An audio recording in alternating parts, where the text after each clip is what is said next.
My name is Mike Searcy, co-founder of the Snowbird Nation Real Estate Group, brokered by EXP. Now, those of you that have been kind of watching some of these videos that we're doing, I've been doing some video kind of minimal ingredient cooking based on just things I still have in the kitchen now that many of us are at home.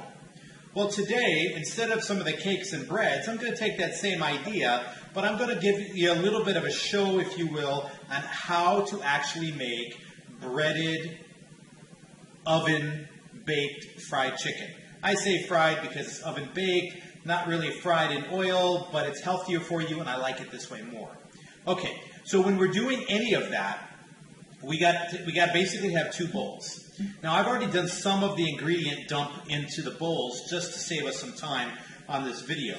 Now, in this first bowl here, I have 4 eggs because most breading usually starts off with what we call an egg wash. So I have 4 eggs in here. It kind of becomes the glue by which the breading and the powder and stuff will stay to the chicken or the meat or whatever it is we happen to be working on. So I've got 4 eggs. I've got about 4 tablespoons of milk.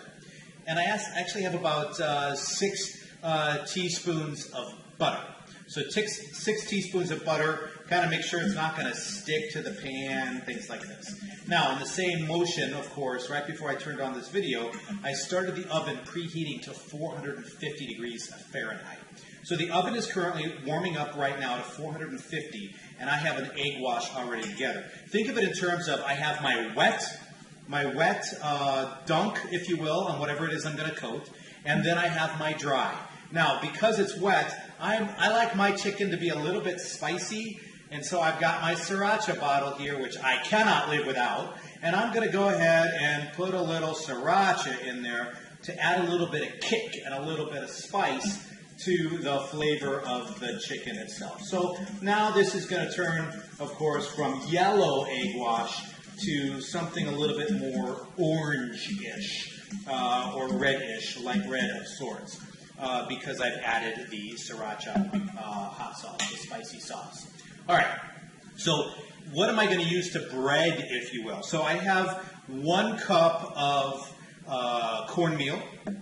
1 cup of cornmeal. So I've got my yellow cornmeal, 1 cup already in there.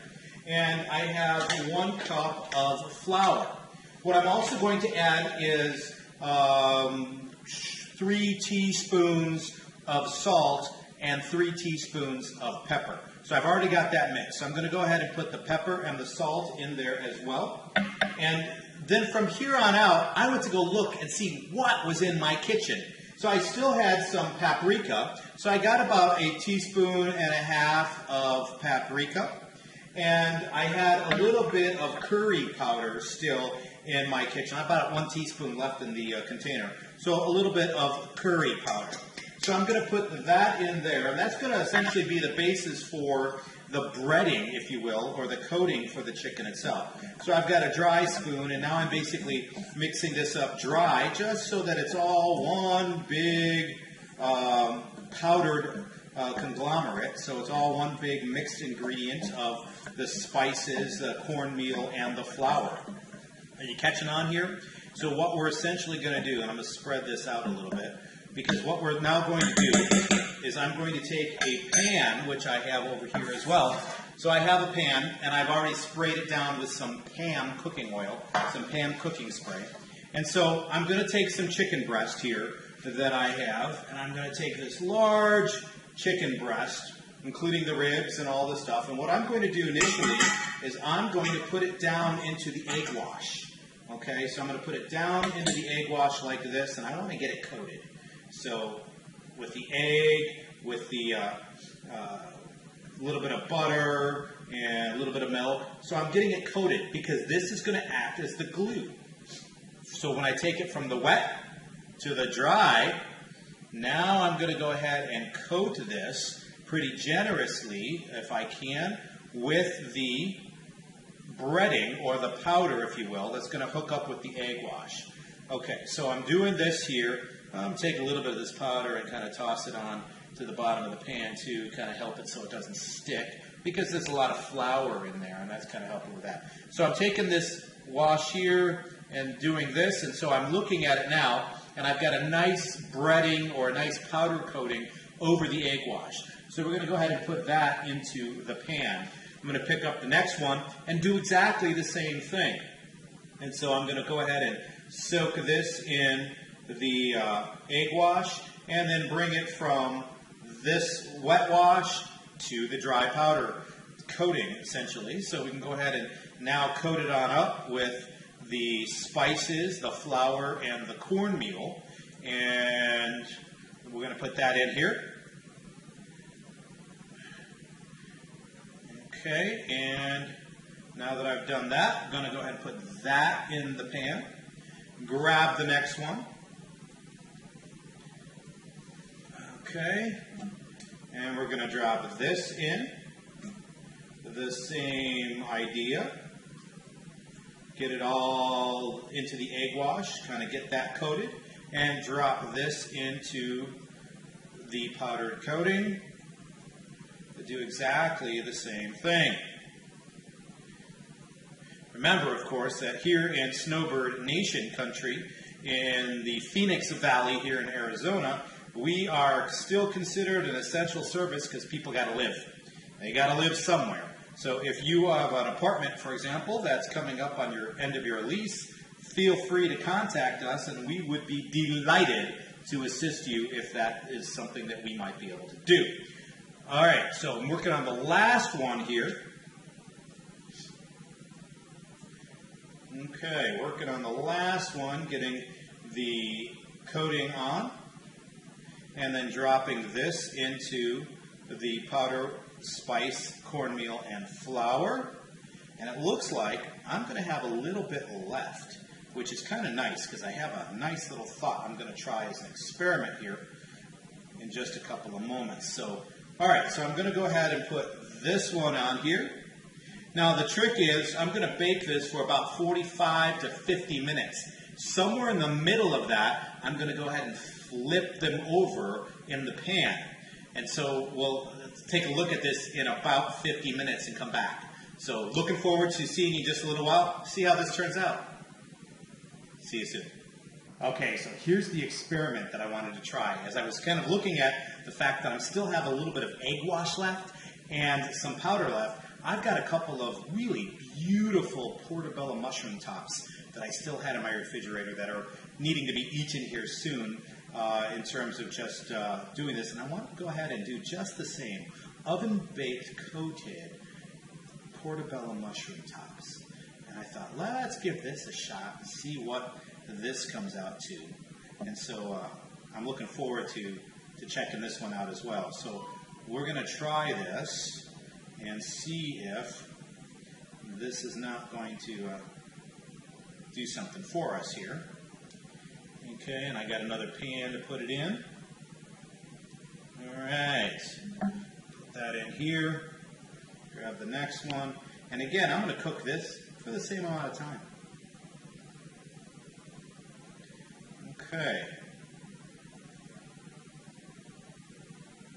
And so that's what we're going to do with this one.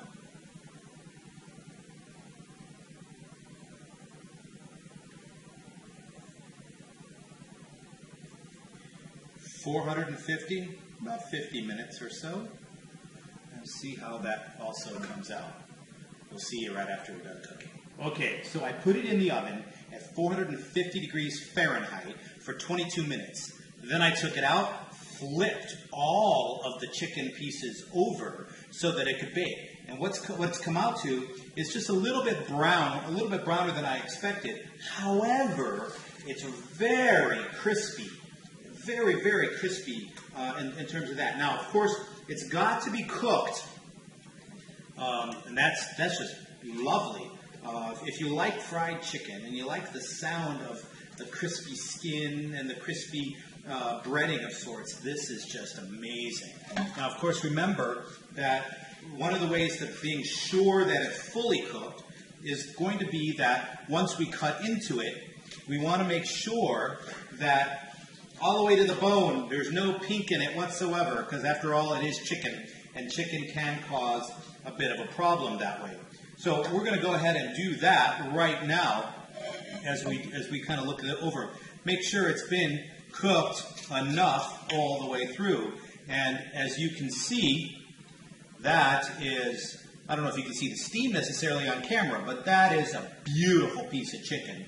Crispy on the outside, looks really soft, juicy, and tender. Because what you're doing with cornmeal, by the way, is making and the egg wash, you're making a sealed kind of skin, if you will. So everything and all the juices inside kind of get sealed in, so it cooks in the oven in its own juices. It's pretty amazing that way, because then when you open it up like this, you know, the word juicy it can be applied because it's just so moist on the inside, and it looks just amazing. Okay, and so it does appear to be cooked all the way through. That's pretty exciting. Give me just a moment. Let's check those mushrooms. So here are the mushrooms. I will make a confession. Halfway through, at 22 minutes, when I pulled out both pans to just have a quick check and turn all the chicken over on its side, I made an executive decision at this point to keep the mushrooms out. And so at this point, the mushrooms have only cooked at 450 degrees for 22 minutes. And see, at this point, what we should have, again, is that seal, but the mushroom should, in and of itself, cut really soft and easy, and that it does. Oh, and that's amazing. That's better than a breaded mushroom anywhere I've ever had at any restaurant. And so, one of the great things about cornmeal, putting cornmeal, not just flour, into your batter for breading of sorts, is that cornmeal is also the secret ingredient and that's also in the crust of a good Chicago pizza. We're going to get to those videos eventually, because I happen to be from the Chicago area. Snowbird Nation Real Estate Group is certainly all about snowbirding back and forth from the great states where the sun is in the winter, and then enjoy the beautiful weather that is up north in the summertime. Oh, and that chicken is so moist and so delicious with the breading itself, really crispy. And that cornmeal gives it this amazing flavor to it and a little bit more texture than you will ever get with just flour alone. So there it is. And while I pretty much disappear from the video now to enjoy some dinner, I'm going to go ahead and say to all of you, if you're looking for any special recipes that you'd like from minimal ingredient cooking, please get in touch with me. And if we at Snowbird Nation Real Estate Group, brokered by EXP, can be of service to you anywhere in the country with your real estate dreams and goals, remember, Snowbird Nation, where your real estate dreams take flight. Everyone, be well.